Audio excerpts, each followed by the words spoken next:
Amada Iglesia colombiana, buenas noches, que el Señor les bendiga. Un abrazo para todos. Pastor Humberto Guzmán, gracias por la invitación y por la honra de tener la oportunidad de hablar la palabra del Señor y las grandes maravillas en nuestras vidas, en nuestras familias y también en nuestros ministerios, en la Iglesia del Señor. Cuando ando con mi esposa en la ciudad donde vivimos, a veces a pie, me dicen, usted es padrecito, allá padrecito le dicen a los curas, y yo le digo, sí, soy padre de 3 hijos. La mayor tiene 22 años, la segunda tiene 20 y un varón que se llama Josué David y que tiene 18 años. Mi esposa Isabel y yo, David, trabajamos 24 años en la misma iglesia. Y quiero decirles que lo que en estos días y estas noches vamos a compartir tiene que ver con lo que Dios ha hecho en nosotros, con nosotros y a través de nosotros. Tanto en nuestro hogar, la primera iglesia que tengo que pastorear, porque la Biblia nos recuerda, si no cuidamos bien el hogar, ¿cómo vamos a cuidar la iglesia? Y si no cuidamos bien una iglesia local, ¿cómo la iglesia nacional? Y si no cuidamos bien la iglesia nacional, ¿cómo la continental o la mundial? Todo comienza en el hogar. Y durante estos días y noches vamos a compartir de la gracia del Señor a lo largo de estos 24 años. Y a mí me nombraron presidente de la Iglesia Nacional en el mes de noviembre del año 2008. Y en el Ecuador hay elecciones cada 2 años. Creo que es la única Iglesia Nacional que elige cada 2 años, otras cada 3 y cada 4. Porque en el Ecuador dicen así, si no es bueno, 2 años lo aguantamos y luego lo echamos.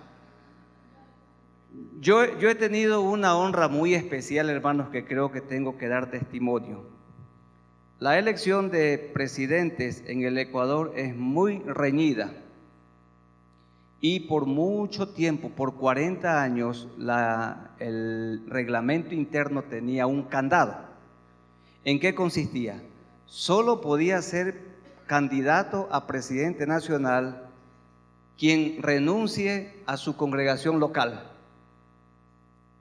Y entonces, algunas ocasiones, a otros consiervos y a mí nos nombraron para que seamos candidatos en las elecciones de cada 2 años. Y no aceptábamos porque no estábamos dispuestos a dejar el pastorado en una iglesia local para servir a la iglesia nacional. En 2 asambleas se logró el cambio y entonces ese candado que estuvo por 40 años se lo rompió.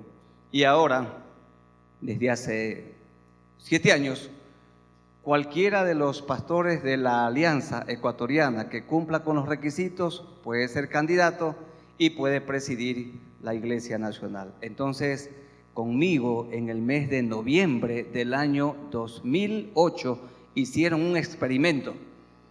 Vamos a ver, porque siempre se dijo, es imposible cuidar de una iglesia local y también de la Iglesia Nacional. Y esto sí es posible cuando se trabaja en equipo y cuando se delega y se tiene confianza en las personas a quienes también se delega el trabajo. Así que conmigo experimentaron 2 años y en el 2010 me reeligieron.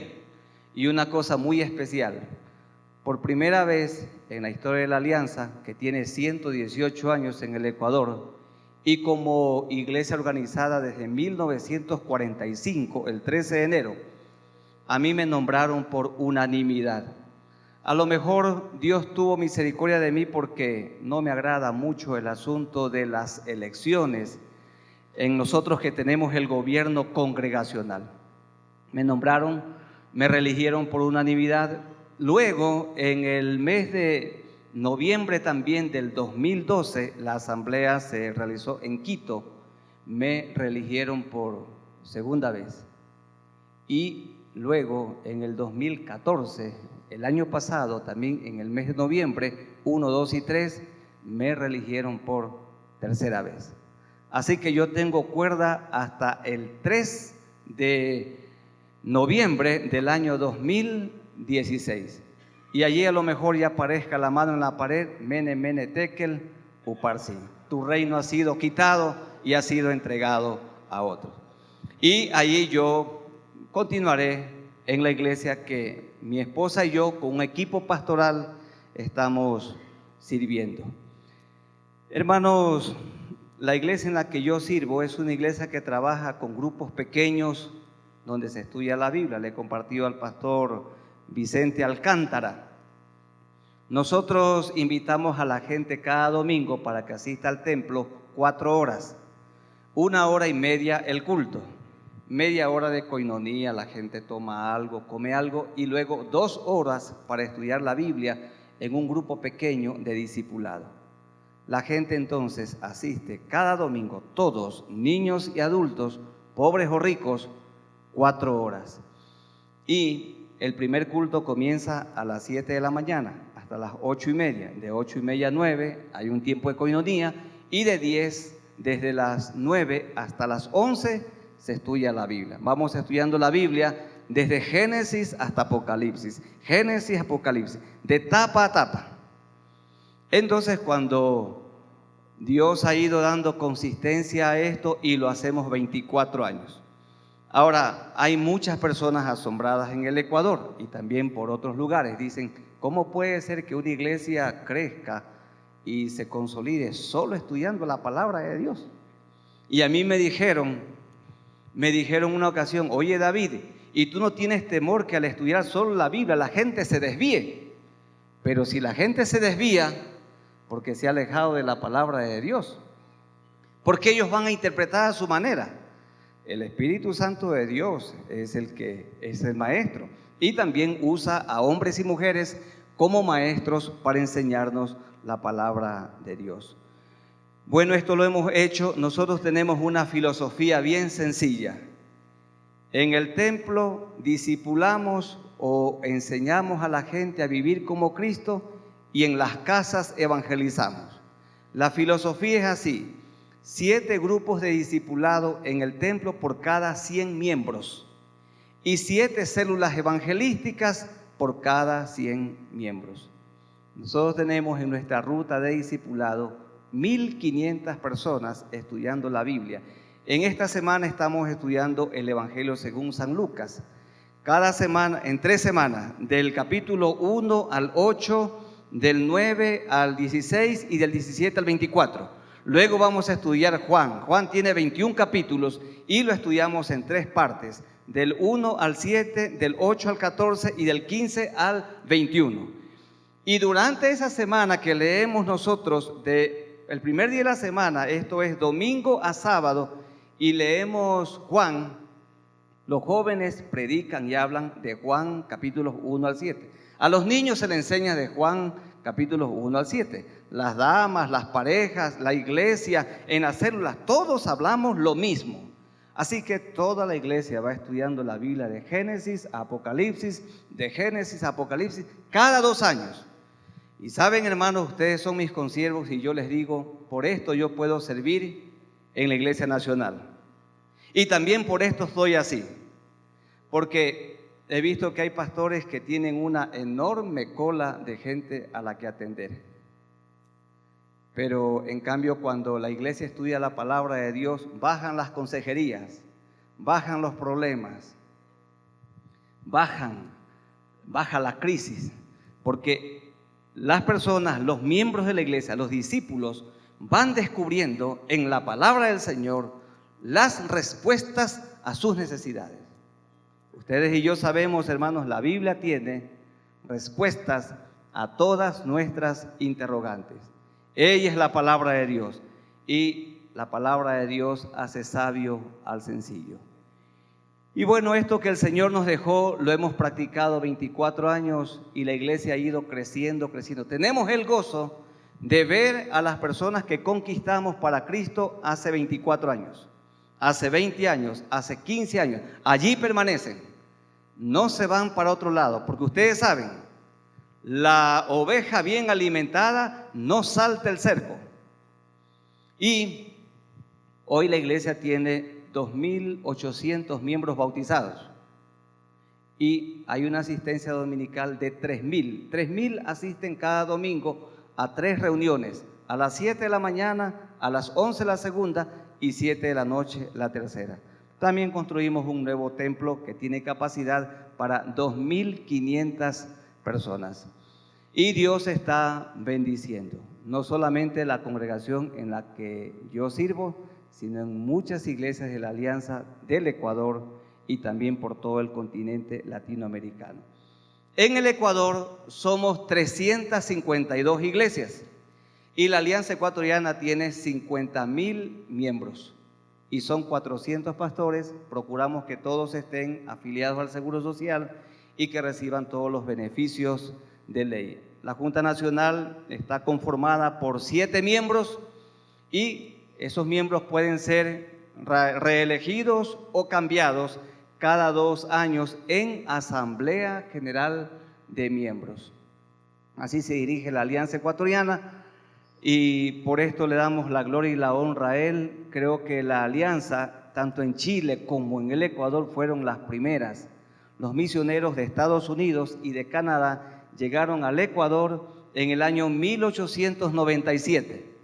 Tenemos 118 años. Y la Alianza Nacional se formó como la primera institución religiosa que obtuvo su personería jurídica el 13 de enero del año 1945. Y ahora aquí en el Ecuador, contándolos a todos ustedes, a todo miembro de la Alianza Colombiana, en todo el continente somos 200.000 miembros de la Alianza Cristiana y Misionera. Y en todo el mundo la Alianza tiene 25.000 iglesias y somos 7 millones de miembros. Pero nuestros templos en los 92 países asisten alrededor de 15 millones, se reúnen cada domingo. Y así como tenemos y ustedes tienen el CODIN, nosotros le llamamos la JDN, que significa Junta Directiva Nacional. Tienen ustedes una directiva nacional, tenemos una directiva a nivel continental y tenemos una directiva a nivel mundial. Ahora bien, la Confraternidad Mundial de la Alianza, las 6 regiones, Norteamérica, Centro y Suramérica, lo que se llama Latinoamérica, otra región, África, la parte sur, Europa y Asia, las 5 regiones apuntan a la 6ª región. ¿A quienes se consideran la 6ª región? Los países que están alrededor del Mediterráneo, o también a quienes conocemos nosotros como la ventana 1040. Y nosotros como Iglesia Ecuatoriana estamos enviando misioneros a los lugares donde se enfoca la Alianza Mundial. No trabajamos de una manera aislada. Así que tenemos misioneros en Turquía, en Egipto, en Senegal. Estamos enviando una pareja a Israel también, y vamos a enviar a Túnez. Y tenemos una familia de misioneros también aquí en el continente ayudando en Bolivia, que son Rixa y Luis Felipe González, que sirven en Calacoto, en la ciudad de La Paz. Así que somos parte de una familia local, nacional, continental y mundial. Y hay que seguir apegados a lo que es nuestro fundamento. Siempre hay que volver a nuestras raíces. Ustedes y yo conocemos la triste historia. Desde el año 500 hasta el 1500 se lo conoce históricamente como la época medieval o también la época del oscurantismo. ¿Qué sucedió en el oscurantismo durante 1000 años? La Iglesia Católica no enseñó la palabra de Dios. Y ahí fue que se introdujeron esas doctrinas, la adoración a María. Saben que la Iglesia Católica Romana depende de una mujer. Le quitan a María y se cae todo. Metieron la Mariología, metieron la canonización de los santos, inventaron esa cosa llamada el Papa y también inventaron las indulgencias. 1000 años de oscuridad. Saben que en el Ecuador, mi país, que nosotros los latinos nos escandalizamos a veces, me decían, David, y viene el Papa al Ecuador. La verdad a mí no me llamaba la atención. Dice, ¿qué vamos a hacer? Nada. ¿Y qué vamos a hacer? ¿Qué va a pasar? Va a venir él, la gente se va a levantar, le va a rendir pleitesía y luego se va y la vida sigue igual. No hay ningún cambio. Reformas, pero no una transformación. Yo no sé, algunos consiervos, qué quería que hagamos. Nosotros tenemos que seguir haciendo lo que el Señor nos encargó.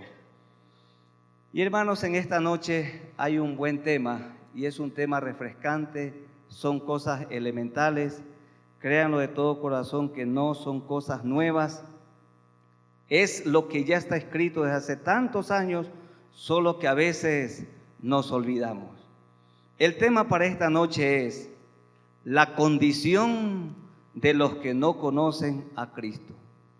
Y ustedes tengan su Biblia o su iPad, su laptop o su teléfono, y los que tienen su Biblia literal pueden ir marcando, ir rayando.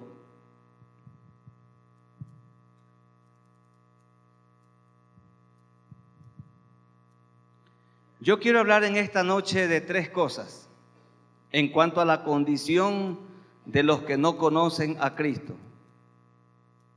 Primero, quiero decir que los que no conocen a Cristo están perdidos y están encaminándose al lago de fuego eterno.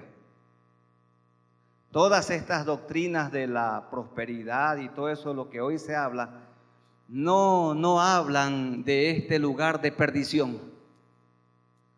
La Biblia dice que si perecen en sus delitos y pecados, la gente se va a condenar.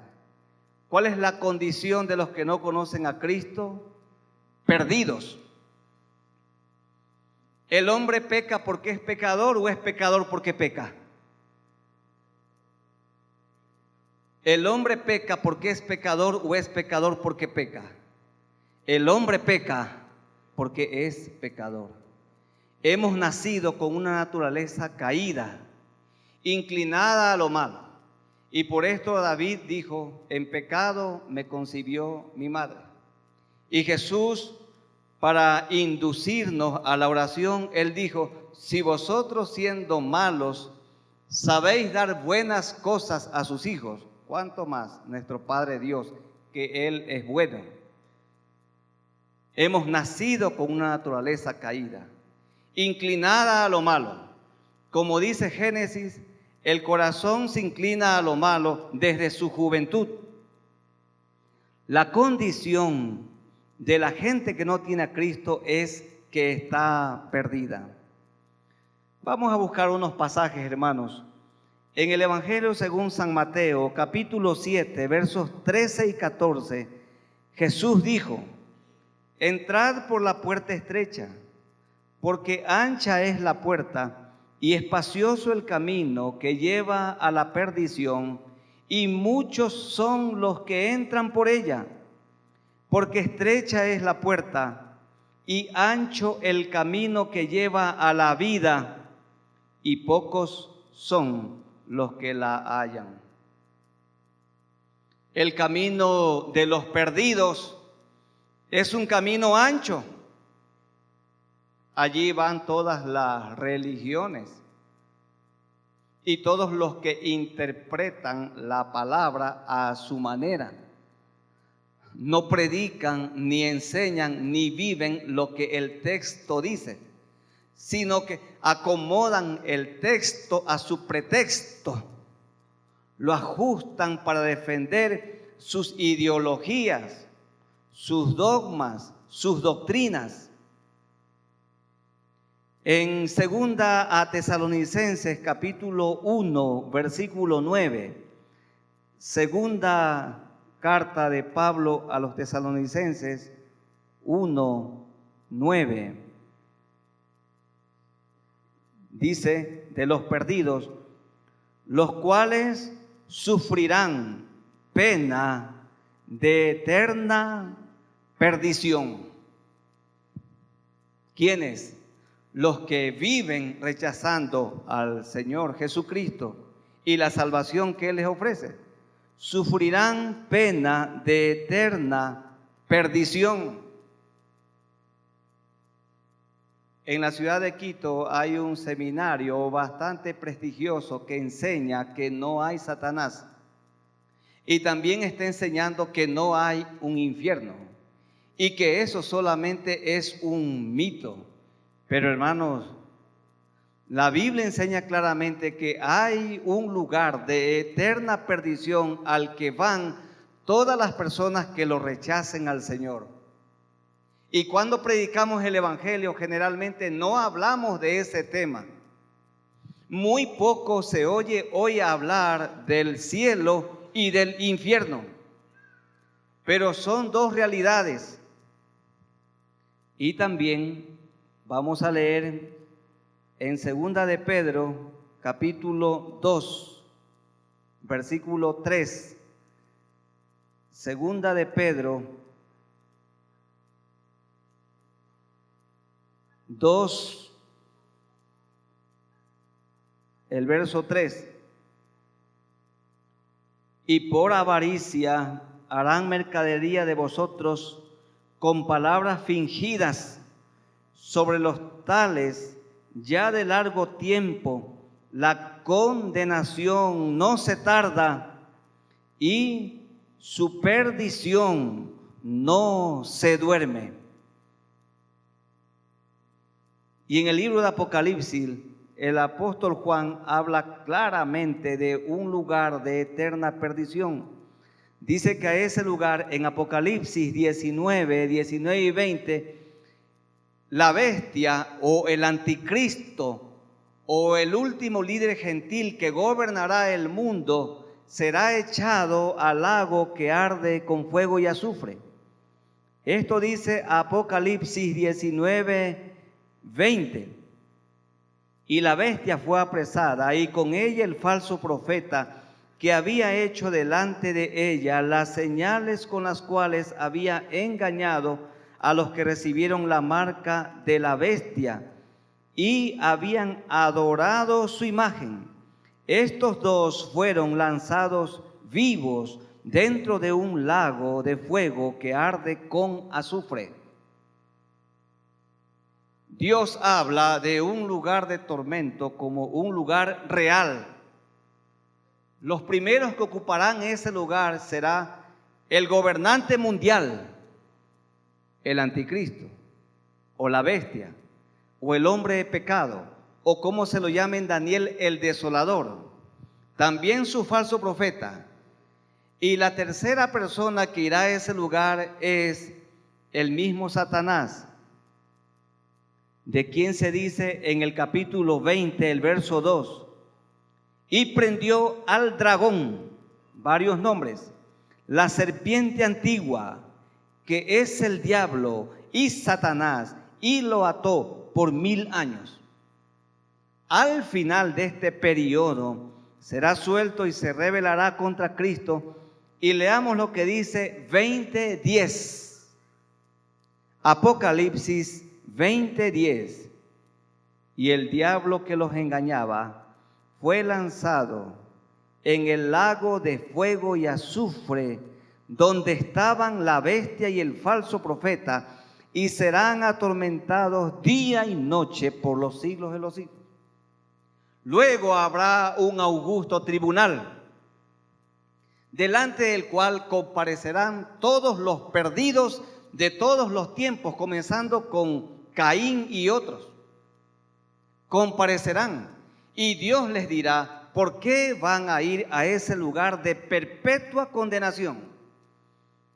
del que poco se habla. ¿Y cómo termina Apocalipsis 20, 14 y 15? Y la muerte y el Hades fueron lanzados al lago de fuego. Esta es la muerte segunda. Verso 15. Y el que no se halló inscrito en el libro de la vida fue lanzado en el lago de fuego. ¿Se acuerdan ustedes cuando el Señor envió a los discípulos a que hagan prácticas? Y vinieron ellos maravillados y dijeron: Señor, aún los demonios se nos sujetan. Y Él les dijo: no se contenten por eso, sino que sus nombres estén inscritos en el libro de la vida del Cordero. Hermanos consiervos y consiervas aquí presentes, está nuestro nombre inscrito en el libro de la vida del Cordero. Amén. Pero los que no están inscritos es gente que está perdida. Y si no les hablamos aquí en Colombia, aquí en Latinoamérica y hasta los confines de la tierra, como dice este maravilloso texto, ellos van a perderse y van a ir a este lugar de tormento. La historia que el Señor contó, el rico y Lázaro. El rico no se condenó por ser rico, sino porque no tuvo amor, no tuvo misericordia para con la gente necesitada. No había sido cambiado su corazón. El uno era atormentado en una llama y el otro, en cambio, gozando de las delicias del Señor. Hay un lugar maravilloso donde está Cristo, que es el cielo. Y hay un lugar triste donde va a ir Satanás, y es el infierno. Y la persona, mientras vive, elige su eternidad. Ellos eligen su destino. Y hermanos queridos, allí les testifico. Mi esposa y yo, y los que servimos en la iglesia 24 años, siempre le hemos predicado a la gente que tienen que tomar la decisión. ¿Dónde quieren pasar la eternidad? O con Cristo en el cielo, o con Satanás en el infierno que arde con fuego y azufre. Y cada persona elige. Hay dos caminos, el angosto y el ancho. Está la salvación y la condenación. Y la gente tiene que saber que mientras viven, ellos eligen a uno de los dos padres, o al Padre Dios o al Padre el diablo. ¿Qué dijo Jesús de algunos fariseos y saduceos? Vosotros sois de vuestro padre el diablo, porque hacen lo que él dice. Así que hay solamente dos tipos de personas. Hay dos clases de discípulos. Hay dos padres, Dios o Satanás. El camino angosto o el ancho, o el cielo o el infierno. Y a la gente, cuando le predicamos el evangelio, hay que decirle esto. La gente dice, los predicadores dicen: venga Cristo que todo va a cambiar. Venga Cristo y el Señor le paga las deudas. Venga Cristo y va a obtener sanidad. No, tienen que primero arrepentirse. Tienen que confesar sus pecados. Yo creo, como ustedes creen, creo que las iglesias evangélicas tienen mucha gente reformada, pero no transformada.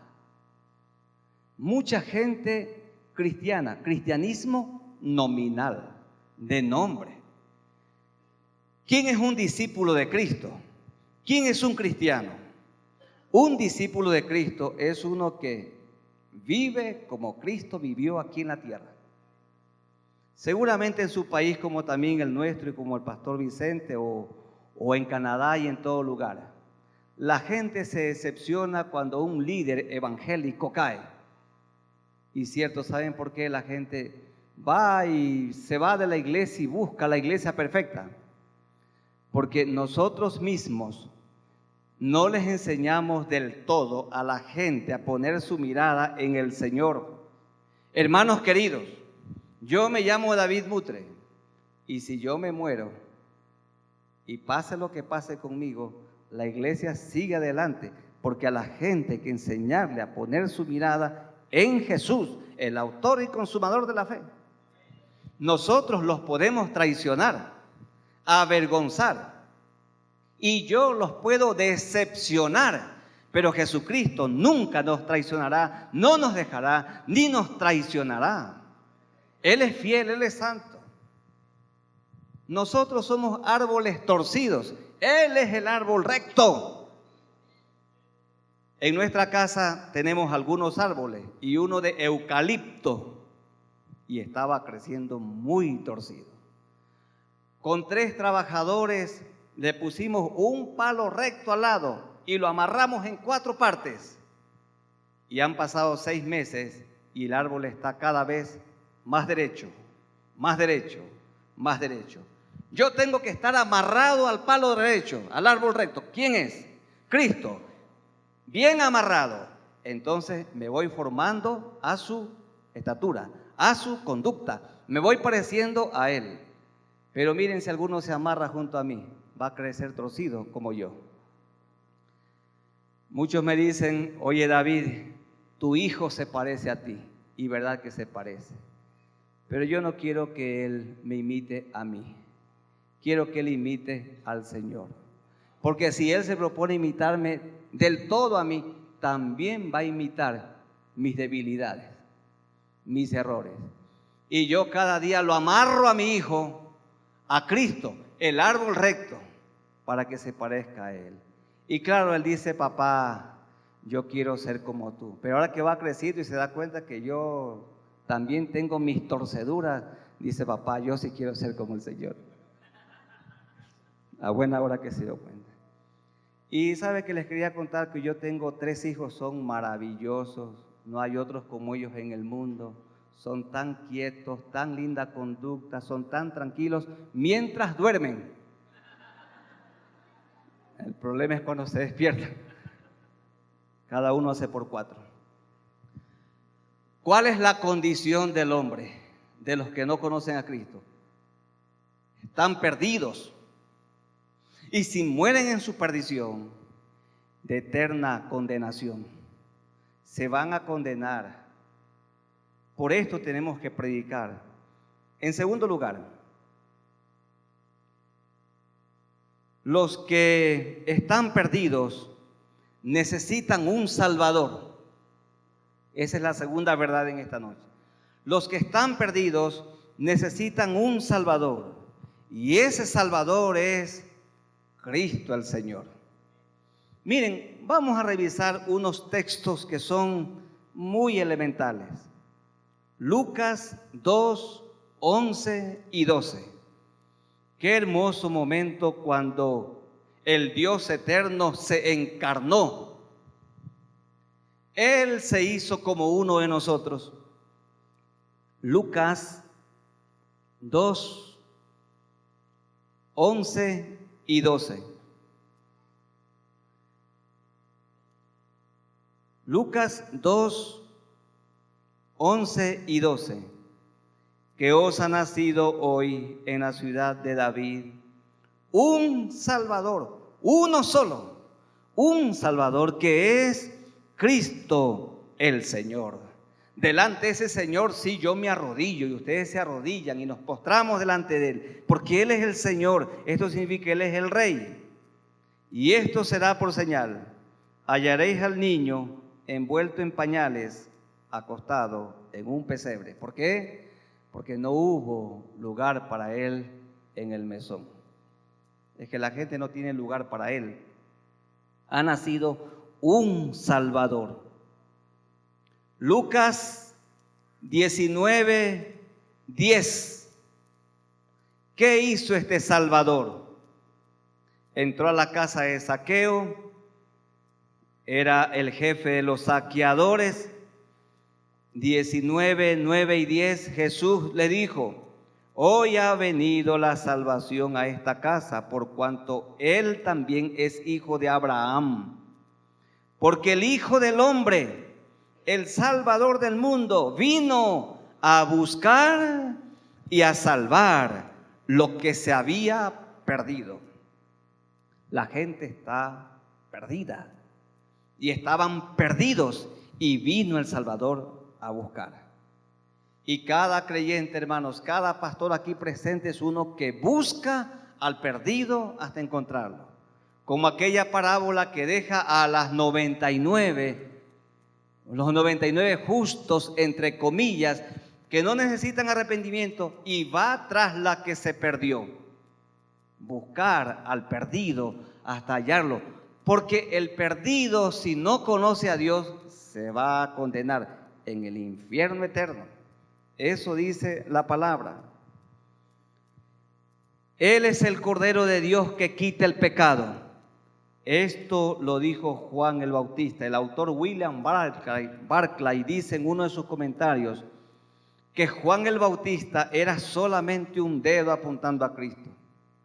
Hermanos queridos, aquí en el centro está Cristo y solo nosotros somos un dedo apuntando a Él. La gente tiene que verlo a Él. Realmente dice la Biblia que estamos nosotros escondidos en Dios. Y miren, una ilustración, este púlpito es Cristo. La gente al frente no me ve a mí. La gente tiene que ver a Cristo y no a mí. Pero el problema es que lo sacamos a Cristo y queremos que la gente nos vea a nosotros. La iglesia es de Él. Tienen que ver a Él, adorarlo a Él, postrarse ante Él, orar de rodillas delante de Él. ¿Qué dijo Juan el Bautista de Jesús en Juan 1:29? El siguiente día vio Juan a Jesús que venía a él y dijo: he aquí el Cordero de Dios que quita el pecado del mundo. Queridos hermanos, el sacrificio de animales en el Antiguo Testamento quitaba o cubría el pecado. Cubría el pecado. La sangre de los machos cabríos cubría el pecado, pero la sangre de Cristo quita el pecado, limpia de todo pecado. Y su mensaje y mi mensaje tiene que ser que el corazón humano está manchado y la sangre de Cristo limpia de todo pecado y de toda maldad. Cristo es el Cordero de Dios que quita la mancha del pecado. Solo Él, el Salvador del mundo. No hay otro Salvador, dijeron los apóstoles en Hechos 4:12. No hay otro. Y los quiteños estaban preocupados por la venida del Papa. No hay otro Salvador. Hay un solo mediador entre Dios y los hombres y es Jesucristo, el que se hizo hombre, el Verbo encarnado. El Dios preexistente, siempre existió, no tiene principio ni fin. Hechos 4:12. Qué hermoso, hermanos, esto. Como la Reina Valera, miren, y en ningún otro hay salvación. Hermanos queridos, y en ningún otro hay salvación. Porque no hay otro nombre, otro hombre, otro personaje bajo el cielo dado a los hombres en que podamos ser salvos. Pero hoy el Papa tiene muchos seguidores. Lionel Messi tiene muchos seguidores. La gente sigue a Ronaldo, pero la gente no quiere seguir al Salvador. Y en ningún otro hay salvación. Se oye hoy esa predicación en enlace, que en ningún otro hay salvación. Algunos sí, la mayoría no. Jesucristo. Se habla de la muerte de Cristo, que Él murió en la cruz como nuestro sustituto. En ningún otro hay salvación. La salvación es para todo aquel que cree. Esto dice Pablo en Romanos 1, 16 y 17. Romanos 1, 16 y 17. Porque no me avergüenzo del Evangelio, porque es poder de Dios para salvación, al judío primeramente y también al griego. Para salvación a todo aquel que cree y que pone su confianza en Dios, en el Señor. Primera verdad. ¿Cuál es la condición de los que no han confesado sus pecados y no conocen a Cristo? Están perdidos y están destinados al fuego eterno, a no ser que les prediquemos el Evangelio y ellos busquen al Señor. En segundo lugar, como la gente está perdida, la segunda verdad, necesitan un Salvador. Y en ningún otro hay salvación sino en Jesucristo. Y ese mensaje hay que predicarlo en Colombia, en el continente y hasta los confines de la tierra. Y en último lugar, en tercer lugar, los perdidos necesitan arrepentirse y creer en Cristo, seguir a Cristo. Los perdidos necesitan arrepentirse. ¿Cuántos hombres y mujeres hoy estamos predicando el evangelio del arrepentimiento? Vamos a hacer un repaso elemental que nos hacían los maestros de la escuela dominical, porque la cosa es que cosas elementales a veces las olvidamos. Dicen los especialistas que la iglesia evangélica en el continente latinoamericano, en el continente, va pasando por 3 P. La primera P, la proclamación. Gigi Ávila, grandes predicadores, y Alberto Motesi, y Jimmy Swaggart, Luis Palau, y también las grandes campañas de Billy Graham. Entonces la predicación, la proclamación masiva. Hoy esa proclamación masiva ya no tiene mucha vigencia. Después la iglesia pasó a una segunda etapa o a una segunda ola, que es la programación. La iglesia programática, programa para todos. No sé si acá en Colombia, pero en el Ecuador hay iglesias que están estresadas realmente. Están muy ocupadas. Como un hombre que no tenía trabajo, salía a las 5 de la mañana a buscar trabajo, iba de casa en casa, llegaba cansado 9 de la noche y no tenía trabajo. Y la iglesia está muy ocupada en muchos programas, pero tenemos que pensar, ¿esto realmente es la voluntad de Dios? ¿Estamos haciendo lo más importante? Hermanos, ser activo no es ser efectivo. Ser activo no es ser efectivo. Hay que volver siempre a hacer lo más importante. ¿Qué es lo que se va? La tercera P. ¿Qué es lo que sí funciona siempre? La presencia, el evangelismo personal, el discipulado con el Señor, que no descuidó las multitudes, pero le dedicó especial tiempo a los 12 y luego a otros 70. El nuevo nacimiento comienza con el arrepentimiento. El nuevo nacimiento comienza con el arrepentimiento. Vamos a revisar qué hicieron los antiguos predicadores de la palabra, incluido por supuesto nuestro Rey, el Señor. Vamos a buscar unos textos, y gracias porque aquí están saliendo en las pantallas. Mateo capítulo 3. Mateo capítulo 3. La predicación de Juan el Bautista, el último profeta del Antiguo Testamento. Mateo 3, 1 y 2. En aquellos días vino Juan el Bautista predicando en el desierto de Judea. Por ahí pasaba toda la gente. Y diciendo, ¿en qué consistía su predicación?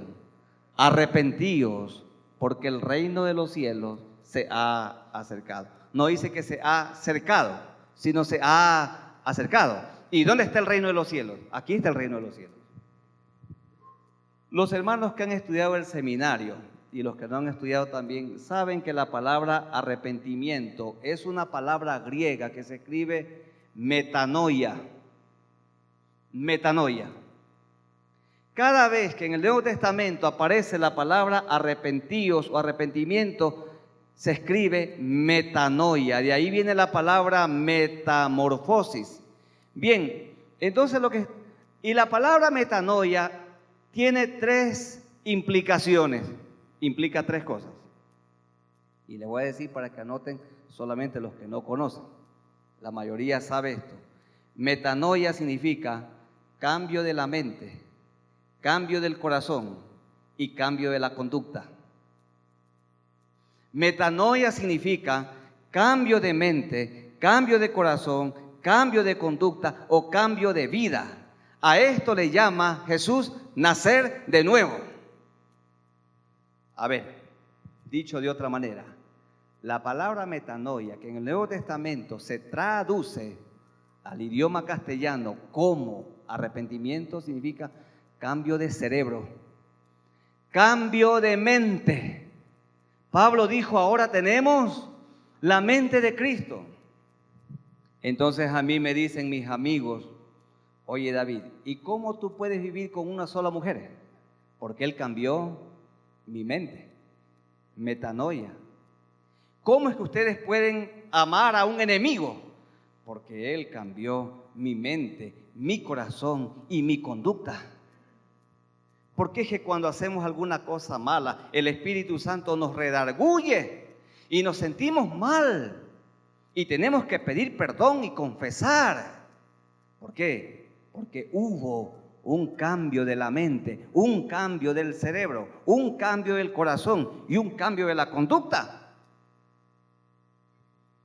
Y el mismo Juan el Bautista dijo en el versículo 8 del capítulo 3 de Mateo, Mateo 3:8, haced pues frutos dignos de arrepentimiento. Arrepentimiento. ¿Cuáles son los frutos dignos de arrepentimiento? Una nueva manera de vivir, una nueva mente, un nuevo corazón, una nueva conducta. Oímos por la radio o vemos por la televisión a los grandes predicadores que le hablan a tanta gente diciéndole, arrepiéntanse de sus pecados. Parece que esa es una predicación que quedó ya para la gente antigua. Eso es anticuado. En esta época posmoderna no tiene cabida el arrepentimiento. Pero Juan el Bautista dijo, arrepiéntanse. Hermanos queridos, sus hijos y los nuestros tienen que arrepentirse. Porque pueden seguir el cristianismo de una manera superficial, pero no con un corazón regenerado. Vamos a leer también cuando Jesús, nuestro Señor, comenzó el ministerio, ¿cómo fue su mensaje? Mateo 4:17. Comenzó a predicar en aquellas antiguas tierras de las tribus de Zabulón y Neftalí, donde el profeta Isaías dijo que iban a haber gran luz. Desde entonces comenzó a Jesús a predicar y a decir, ¿qué dijo? Arrepentíos, porque el reino de los cielos se ha acercado. Para que sean parte del reino de los cielos, de la iglesia del Señor, tienen que arrepentirse. Y no será por eso que tenemos tanta gente carnal que no ha nacido de nuevo.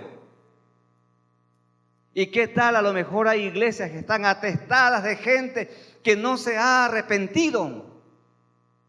Porque Cristo no les ha cambiado su mente, ni su corazón, ni su conducta. Y siguen viviendo como cualquier mundano. Se ponen el ropaje de cristiano. Jesús predicó el mensaje de arrepentimiento. También vamos a buscar Lucas 13, 1 al 5. Lucas 13, 1 al 5. ¿Qué dijo Jesús? Lucas 13, 1 al 5. En este mismo tiempo estaban allí algunos que le contaban acerca de los galileos cuya sangre Pilato había mezclado con los sacrificios de ellos. Respondiendo Jesús les dijo, ¿Pensáis que estos galileos, porque padecieron tales cosas, eran más pecadores que todos los galileos? Os digo, no. Antes, si no os arrepentís, todos pereceréis igualmente. O aquellos 18 sobre los cuales cayó la torre en Siloé y los mató, ¿pensáis que eran más culpables que todos los hombres que habitan en Jerusalén? Os digo, no. Antes, si no os arrepentís, todos pereceréis igualmente. Arrepentimiento. En el idioma griego también dice que Judas entregó arrepentido las 30 piezas de plata, pero no era metanoia. Ahí hay otra palabra que significa remordimientos. Así que hay que diferenciar entre arrepentimiento y remordimiento. Y el Señor demanda arrepentimiento. Pedro predicó el evangelio del arrepentimiento. Hechos 2, ¿se acuerdan? Pedro, lleno del Espíritu Santo con los otros 119, los 120, él se puso de pie, predicó un mensaje poderoso y como 3,000 personas conocieron al Señor. Hoy 3,000 predicamos y un convertido. La diferencia, esta gente estaba orando, esta gente estaba ayunando y esta gente estaba llena del Espíritu Santo de Dios. ¿Saben que una junta nacional que yo heredé, les digo cómo era? Así hacíamos, yo también era partícipe de eso. Rapidito un versículo de la Biblia y una oración cortita a calla conciencia, porque tenemos muchos problemas que tratar. Yo recuerdo un pastor de mucha trayectoria en una asamblea nacional en el ring de la Alianza. El ring era un campamento donde la gente le gustaba ir a pelear. 5 días de pelea en la carne. Se peleaba hasta las 3 de la mañana. Y ahora ya no hay ese tipo de cosas. Y algunos me dicen, David, ¿cuánto extrañamos esa asamblea? Pero gracias a Dios son unos pocos. Y recuerdo que un pastor dijo, hermanos, ¿qué le pasa? Porque el presidente de ese entonces estaba haciendo un llamado para, tengamos un tiempo de oración, vamos meditando en la palabra. No, hermano, ¿qué pasa? Si aquí venimos a discutir. Recuérdese que el artículo tal, el inciso tal, dice que las asambleas son deliberantes. Y eso significaba en el Ecuador, pelea. Y por eso nos iba tan mal, hermanos. Nos dedicábamos tantas horas a discutir, a planificar. ¿Cómo somos los consiervos ahora? Una semana planificando y después que tenemos el plan, una oración a calla conciencia. Señor, aquí está el plan, bendícelo. En lugar de dedicar todo ese tiempo a orar y un poquito de tiempo a planificar. Y largas discusiones. El predicador norteamericano, hay uno que es muy conocido de un programa que sale por la BBN, Adrian Rogers. Él dijo una predicación, que muchos fracasos en nuestra vida hubiéramos evitado si hubiéramos orado. Hermanos, ¿cuántos hijos nuestros, hijos de pastores, fracasaron? Porque no les dedicamos tiempo, porque no oramos con ellos.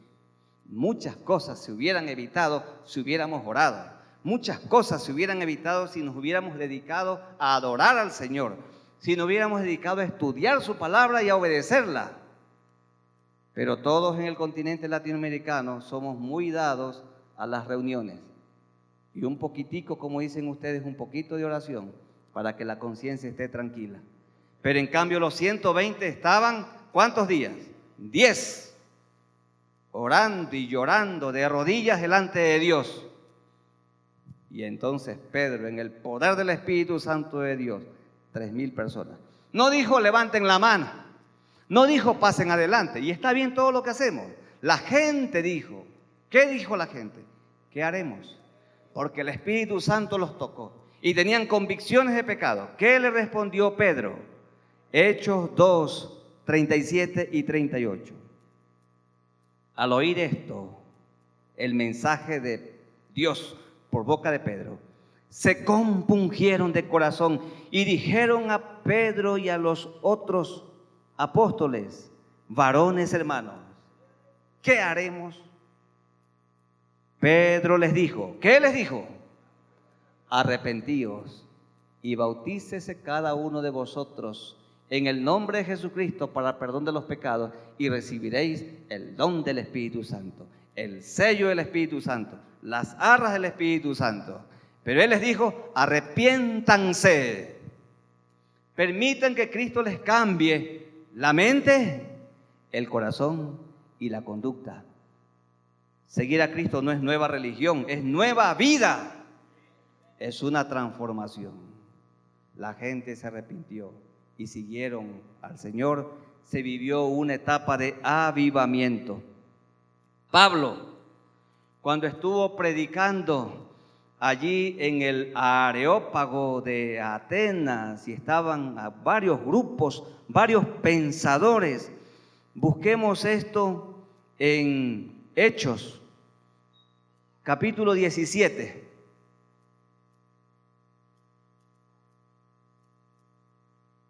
Versículo 30 y también el 31, versículos 30 y 31 de Hechos 17.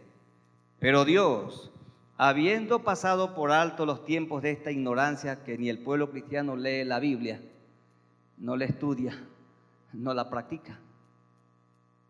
Habiendo pasado por alto los tiempos de esta enseñanza, de esta ignorancia, ahora manda a todos los hombres en todo lugar. ¿Qué les manda? Que se arrepientan.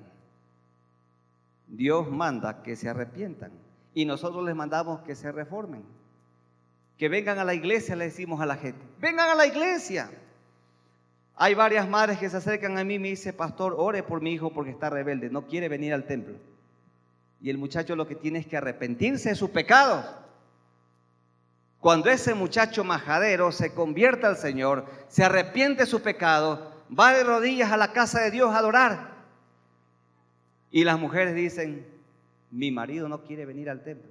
Y si Jesús nunca invitó a la gente al templo, ni ninguno de los apóstoles, nosotros invitamos a la gente al templo. Hay que invitarle a que se arrepientan de sus pecados y que se vuelvan a Dios, que se conviertan y pongan su esperanza en Él.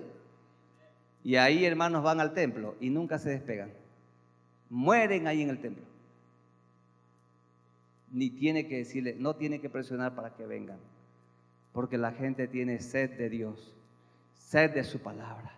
Les encanta orar, les encanta adorar, porque han experimentado el nuevo nacimiento. Y otro texto es muy hermoso, a ustedes les agrada y seguro que muchos han predicado. Segunda de Pedro 3:9. Segunda de Pedro 3:9. Qué hermoso este texto. Segunda de Pedro 3:9.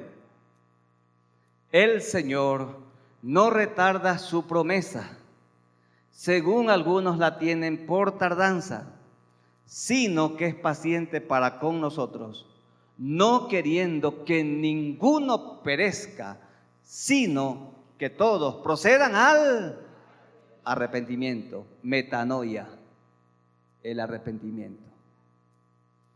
¿Por qué será que la gente anda buscando siempre la ola, la nueva ola y a la iglesia más influyente? ¿Por qué no se radican allí en su congregación? ¿No será que mucha de esa gente no se ha arrepentido? ¿Y por qué es que tan fácilmente y aparentemente creyentes se dejan arrastrar por doctrinas de error? ¿Y no será que esas personas todavía no se han arrepentido? Hoy algunos colegas colombianos me estaban diciendo que en la iglesia colombiana, como en la peruana, como en la ecuatoriana, también de cuando en cuando hay pastores que demandan al CODIN o demandan a la Junta Nacional. Lo demandan. Qué horrible testimonio delante de las autoridades.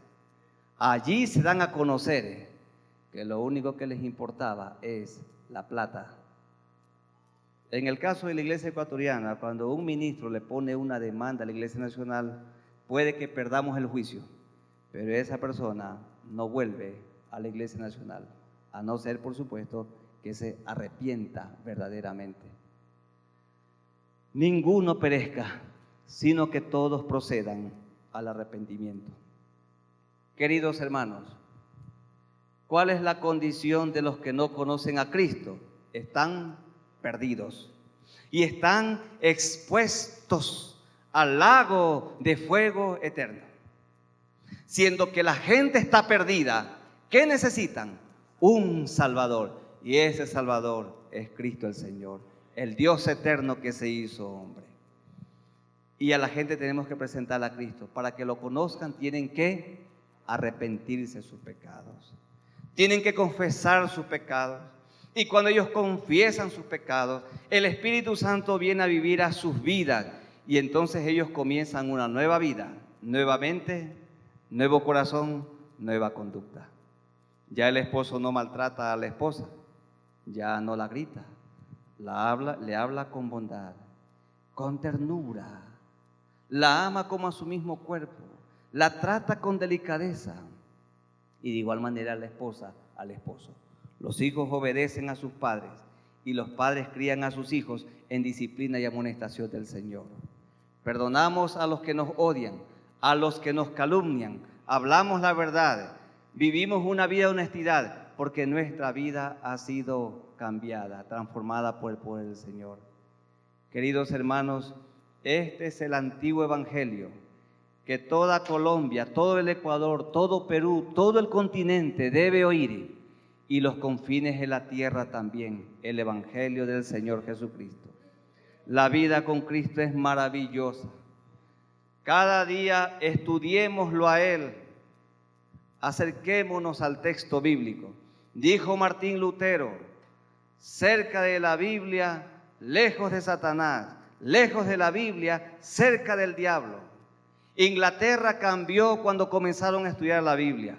Hubo un avivamiento que se produjo en el siglo XVIII, por el año 1750. Juan Wesley, Carlos Wesley y los metodistas llegaron a ser 100.000 personas, y ellos transformaron esa nación con el poder del evangelio.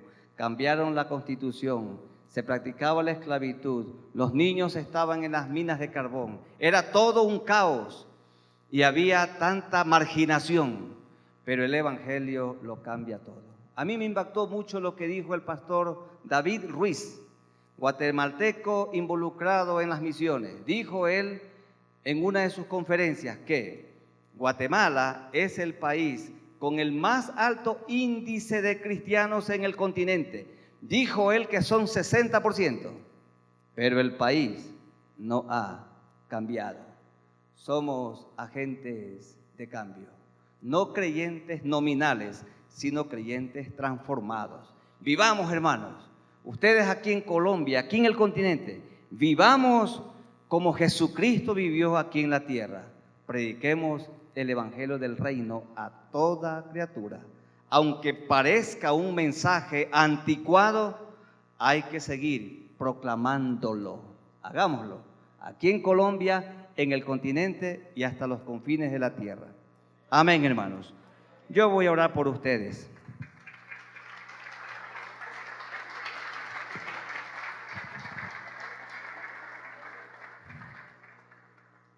Amado Dios, qué buen tema el de esta noche.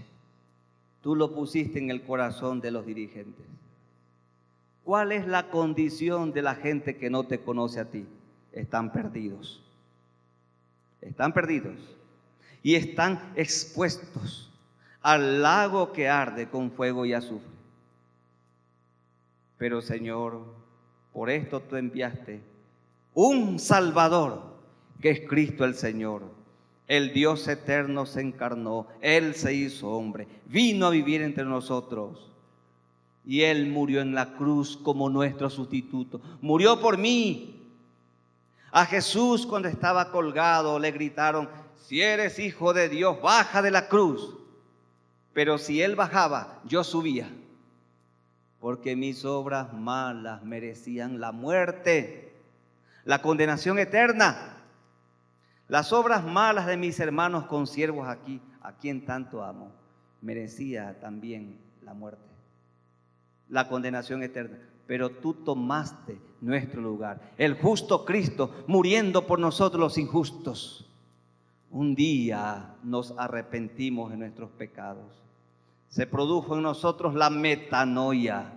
Hubo un cambio de la mente, una transformación de la mente, un cambio del corazón y un cambio de la vida. El Evangelio no es nueva religión.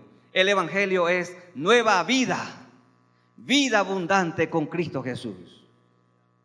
Y amado Señor, este es el Evangelio que tenemos que predicar.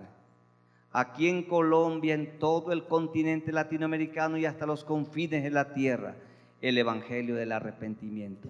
El que predicó Juan el Bautista, el que predicó Jesús, el que predicó Pedro, el que predicó Pablo, el que predicó Juan. Y tenemos que predicar nosotros.